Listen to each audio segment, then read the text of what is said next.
¿Nunca te has preguntado por qué vivimos en este caos? Si lo analizamos un poco, se trata de un problema de educación. ¿Para qué la educación nos sirve? Exacto, no sirve. ¿Pero por qué? ¿Por qué la educación dominicana es tan deficiente? Estamos hablando de una de las principales misiones que tiene toda sociedad, la de preparar a las personas, la de transformarlas para la vida y para desenvolverse en el mundo y mejorarlo. Si nuestro sistema de educación no está cumpliendo su función, vale la pena preguntarnos por qué.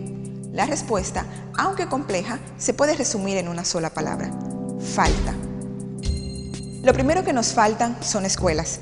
Faltan preescolares para el 70% de los niños menores de 6 años y liceos para el 60% de los adolescentes. Y esto sin contar que la población dominicana crece a un ritmo mucho mayor que la creación de nuevas escuelas y que faltan escuelas incluso para los que ya van a la escuela, tomando en consideración que el promedio de estudiantes por aulas en la actualidad es de 58, cuando lo que se recomienda para una educación eficaz es de 25. Faltan también profesores. La mayoría de las escuelas trabajan con menos personal del que realmente necesitan. Esto significa que los pocos profesores que hay tienen que cargar con más materias. Y la mayoría de ellos tienen que cubrir jornadas de 2 o 3 tandas diarias. A las escuelas les falta de todo. A algunas les faltan las canchas, a otras les faltan las aulas, los baños, las bibliotecas. De cada 100 niños y niñas que ingresan a la escuela, solo 63 culminan el 8º curso. De estos, solo 48 culminan la secundaria, menos de la mitad. Pero hay más datos reveladores. El promedio de horas de clases diarias que se invierte en la escuela pública no es el mínimo de 5, como establece la Ley de Educación, sino 2,5. 2 horas y media. No se puede aprender mucho en tan poco tiempo. Esto refleja el resultado de las pruebas nacionales en los últimos 10 años. En ninguna de las materias el promedio de notas alcanza el mínimo de 70 sobre 100 necesario para aprobar. En resumen, estamos quemados en educación. Hay una gran falta que no hemos mencionado y es quizás la primera de las faltas: la falta de inversión, de dinero para la educación. Países como Estados Unidos y Canadá invierten alrededor de $6,000 por alumno y por año. España invierte un poco más de $3,000. América Latina, cerca de $900 por alumno y por año. República Dominicana, menos de $500. Pero nuestro país es pequeño y subdesarrollado y quizás no sea justo comparar el gasto por alumno y por año. Vamos a hacerlo partiendo desde el porcentaje del Producto Interno Bruto o PIB. Entonces, ¿qué porcentaje estamos invirtiendo de toda nuestra riqueza nacional a la educación? Los países de la Unión Europea, por ejemplo, invierten el 5.3% de su Producto Interno Bruto a la educación. Tomando ejemplos más cercanos como Colombia, que invierte el 4.8%, México, que invierte el 5.4%, o Costa Rica, un país pequeño como nosotros, que invierte el 4.9% de su Producto Interno Bruto a la educación. Y nosotros, menos del 2%. Según un informe publicado por el PNUD, la República Dominicana es el segundo país que menos invierte en educación en toda América Latina. Y esto no es nuevo. Este ha sido el promedio de inversión en los últimos 40 años. Entonces, si no invertimos lo suficiente en educación, ¿cuánto deberíamos estar invirtiendo? Podríamos empezar por lo que establece la Ley de Educación aprobada en el año 1997, y esto es al menos el 4%. Así es. La Ley de Educación establece en su artículo 197 que al menos el 4% de toda la riqueza nacional se debe invertir en educación. Lamentablemente, esto nunca se ha cumplido. En el año 2009, el presupuesto asignado a educación es de un 1.8% del PIB. ¿Por qué debemos invertir en educación? Primero, porque la educación es un derecho que debe ser garantizado a cada persona y que cada persona merece por el simple hecho de existir.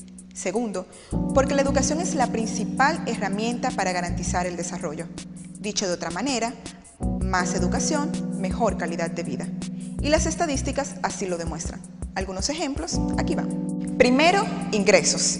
En el 2002, el ingreso promedio de los dominicanos y las dominicanas que nunca habían asistido a la escuela era de 18 pesos por hora. De quienes lograban un nivel primario, ganaban 19 pesos la hora. Quienes optan o tienen un nivel secundario ganan alrededor de 39 pesos la hora, pero si logras un nivel universitario, 86 pesos por hora. Segundo, mortalidad infantil. Mueren 3 veces más bebés de madres dominicanas que no han ido nunca a la escuela que aquellas que han recibido una formación académica. Tercero, los índices más altos de infecciones de transmisión sexual como el SIDA se registran en hombres y mujeres que han recibido un nivel educativo por debajo del 8º curso. Cuarto, a mayor educación, menor embarazo adolescente. El 46% de las adolescentes que no han recibido educación de ningún tipo están o han estado embarazadas. En contraste, solo el 15% de las que han recibido educación secundaria lo están. Quinto, violencia intrafamiliar. Más de 100 mujeres mueren en el país a manos de sus parejas o exparejas. Mientras el 8% de las mujeres que no han recibido ningún tipo de educación es víctima de violencia, solo el 1% de quienes han recibido una educación superior lo son. Sexto, el crecimiento poblacional, uno de los mayores problemas aquí y en el resto del mundo.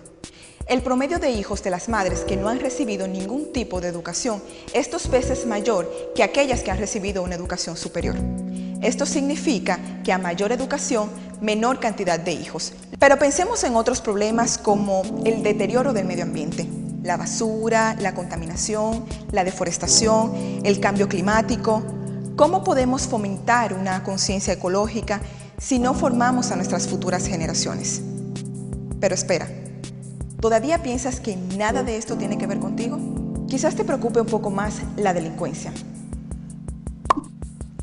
Sí, la delincuencia, los robos, los atracos, los delitos, los secuestros.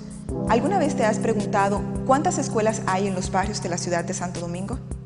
Si en los barrios de nuestro país no hay bachilleratos, nuestros jóvenes que quieran seguir estudiando tendrán que trasladarse a zonas mucho más lejanas que no dan abasto.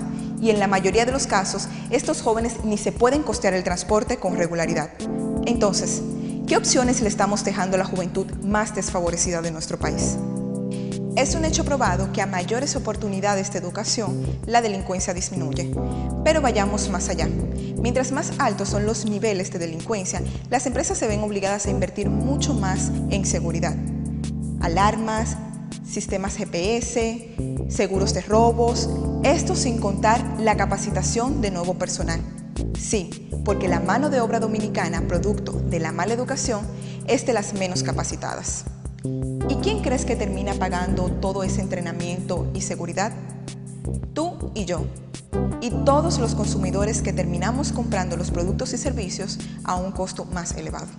Entonces tenemos que la falta de educación contribuye a aumentar la delincuencia, encarece los productos, aumenta el gasto del Estado en policías, salud, reparación del medio ambiente, etcétera, etcétera, etcétera. El resultado es una sociedad caótica, sin pensamiento crítico, donde los ciudadanos no conocen sus derechos ni sus deberes y son fácilmente manipulables. Hemos permitido que el sistema educativo público, al que asiste el 80% de los alumnos del país, se haya deteriorado a niveles escandalosos. Hemos aceptado lo inaceptable y ya es tiempo de reaccionar. Porque, como hemos visto, todos los problemas del subdesarrollo son, de una u otra forma, problemas de educación. Entonces, con gente más capaz, más creativa y con más conocimientos, podemos afrontar cualquier desafío. Esta es la oportunidad. Convirtamos la educación en nuestra prioridad como nación.